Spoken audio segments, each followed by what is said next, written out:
I'm backing Carwyn Jones because he's a leader for the whole of Wales, not just part of Wales. We need a leader that will take us forward to win the next general election and the Assembly elections.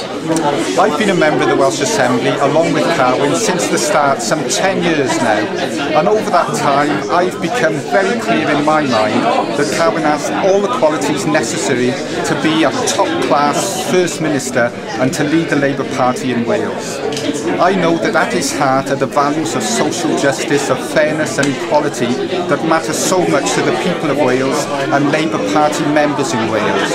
With Carwyn as our leader, we will put those values into action for the benefit of Wales as a country and all of our communities. You speak to anyone in Bridgend and they have nothing but good things to say about Carwyn Jones, and that's because he's a real leader and he can inspire and does inspire the people of Bridgend, and I believe he can and will inspire the people of Wales and the Labour Party, and that's why I'm here today.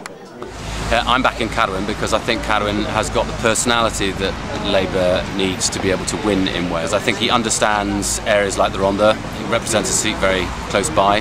He's got a strong vision for Wales. He's got the kind of personality that I think will be attractive to voters in Wales, and he's a very strong unifying force within the Labour Party. Carwyn has a positive vision for Wales. He reaches out to the whole of Wales. He wants to work with the whole of the Labour Party to take Wales and the United Kingdom forward together. Carwyn, I think he is the best person for the job. We have 3 candidates in the field, but Carwyn has the strengths to lead Wales into the future. We've got 3 very good candidates who are respected in the Labour Party and throughout the length and breadth of Wales. But I believe Carwyn has the edge because of his appeal to all corners of Wales. And I believe that the person who is the best to act as the First Minister for Wales, as the leader of the Labour Party in Wales, as the voice of Wales in other countries, is Carwyn.